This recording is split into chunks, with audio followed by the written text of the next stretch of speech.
नमस्कार, आपके साथ मैं हूं सईद अंसारी और आप देख रहे हैं चुनाव आज तक। स्वागत है आपका। राजस्थान विधानसभा के चुनाव इस वर्ष के दिसंबर में होने हैं। राज्य में वर्तमान कांग्रेस की अशोक गहलोत सरकार आपसी कलह का सामना कर रही है। मुख्यमंत्री अशोक गहलोत और पूर्व डिप्टी सीएम सचिन पायलट के बीच खुलकर शहमात का खेल शुरू हो चुका है। इस खेल में तीसरी प्लेयर बीजेपी की नेता और पूर्व मुख्यमंत्री वसुंधरा राजे।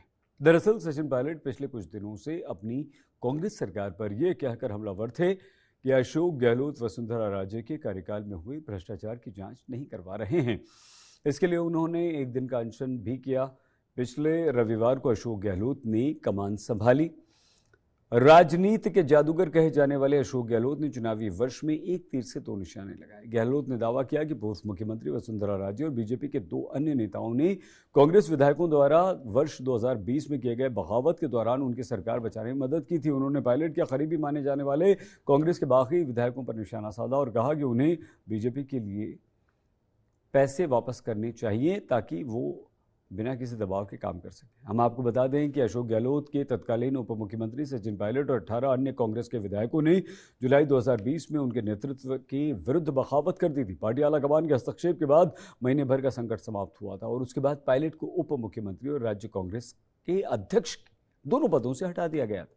गहलोत के आरोपों पर वसुंधरा ने फौरन तीखी प्रतिक्रिया दी। वसुंधरा राजे ने गहलोत के आरोपों को अपमान और साजिश बताया। बता दें आपको हम ये भी कि राजस्थान की राजनीति में वसुंधरा राजे ही बीजेपी की सबसे मजबूत चेहरा हैं। ऐसे में गहलोत के बयान बीजेपी के भीतर भी हलचल बढ़ा सकते हैं। दूसरी तरफ गहलोत के तीर से लहूलुहान सचिन पायलट ने सीएम को जवाब देने के लिए ऐसे दिन को चुना जब राहुल गांधी राज्य के दौरे पर है। मंगलवार को राहुल माउंट आबू में कांग्रेस नेताओं के साथ चर्चा कर रहे थे। उसी समय सचिन पायलट प्रेस कॉन्फ्रेंस कर अपने भविष्य की राजनीतिक लकीर खींचने की कवायद करते हुए दिखाई दिए। सचिन पायलट ने कहा कि मैंने मुख्यमंत्री अशोक गहलोत का धौलपुर का भाषण सुना। उसे सुनकर ऐसा लगता है कि उनकी नेता सोनिया गांधी नहीं वसुंधरा राजे हैं। एक तरफ ये कहा जा रहा है कि हमारी सरकार को गिराने का काम बीजेपी कर रही है और दूसरी तरफ कहा जा रहा है कि हमें बचाने का काम वसुंधरा राजे कर रही हैं। आप कहना क्या चाहते हैं? आपको स्पष्ट करना चाहिए। सीएम के बयानों में विरोधाभास है, वो अपने ही नेताओं को बदनाम कर रहे हैं। सचिन पायलट ने आगे कहा कि अपने ही विधायकों पर बिकने का आरोप लगाना गलत है। ये विधायकों नेताओं का अपमान है। जिनके दम पर सीएम बने उन्हें बदनाम कर रहे हैं आप। उन्होंने कहा कि मैं जनसंघर्ष पदयात्रा निकालने जा रहा हूं और जो कि 11 मई अजमेर से शुरू होकर जयपुर में खत्म होगी। 125 किलोमीटर की इस यात्रा में 5 दिन का समय लगेगा। ये यात्रा किसी के विरोध में ना होकर भ्रष्टाचार के विरोध में। सही निर्णय तब लिए जाएंगे जब जनता का साथ होगा। सचिन पायलट के इस ऐलान से साफ हो गया कि पदयात्रा कर राज्य के राजनीतिक नब्ज की थाल लेंगे वो और उसके बाद ही किसी तरह का राजनीतिक कदम पायलट उठाएंगे। दरअसल सचिन पायलट की शुरू से ही राजनीतिक महत्वाकांक्षा रही है कि उन्हें राजस्थान का मुख्यमंत्री बनना है, बनाया जाए। पंजाब की तर्ज पर राजस्थान में चुनाव से पहले सीएम बदलने की मांग पायलट गुट लगातार कर रहा है। सितंबर 2022 के विधायक दल की मीटिंग कैंसिल होने के बाद कांग्रेस की ओर से कहा गया था कि जल्द ही फिर से एक मीटिंग आयोजित की जाएगी, लेकिन वो भी ठंडे बस्ते में डली गई। राजस्थान में 3 दशक से सत्ता परिवर्तन का ट्रेंड रहा है। एक बार कांग्रेस और एक बार बीजेपी सत्ता में आती रहती है। ऐसे में अब पायलट के पास कोई विकल्प नहीं बचा है और उन्हें लगता है कि अगर अब कोई निर्णय नहीं हुआ तो फिर उनके हाथ से बाजी निकल जाएगी और इसीलिए पायलट ने पूरी तरह से मोर्चा खोल दिया है। वो पब्लिक सिंपैथी और नैरेटिव सेट करने में जुट गए हैं।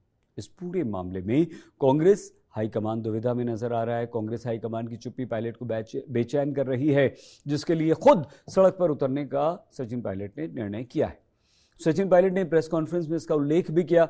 उन्होंने कहा कि एक खेमा नेतृत्व परिवर्तन चाहता है। ऐसे में हम दिल्ली गए, एआईसीसी के सामने अपनी बात रखी और इसी के बाद कमेटी का गठन किया गया। कमेटी ने सबकी बातों को सुना। इसी के आधार पर रोड मैप भी तैयार किया गया। इस दौरान अनुशासनहीनता का काम किसी और ने नहीं किया, लेकिन मुझ पर आरोप लगे।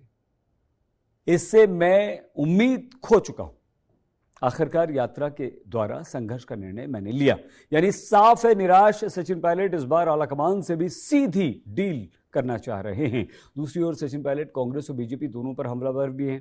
ऐसे में अगर वो कांग्रेस छोड़ते हैं तो उनके बीजेपी में जाने की संभावना कम है। मतलब वो अपना खुद का दल बनाकर चुनावी मैदान में ताल ठोंक सकते हैं। त्रिशंकु विधानसभा होने पर किंग मेकर की भूमिका भी निभा सकते हैं।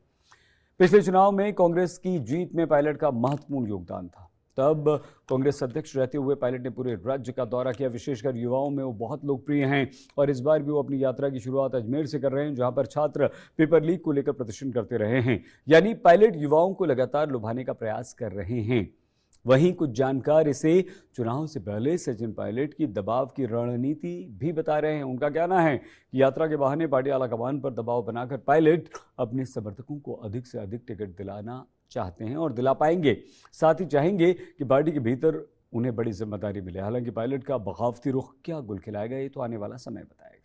तो चुनाव से जुड़े ऐसे दिलचस्प विश्लेषण के लिए आप देखते रहिए चुनाव आज तक। आप प्लीज अपना बहुत ख्याल रखिएगा और हमारा चैनल सब्सक्राइब करना बिल्कुल मत भूलिएगा। नमस्कार।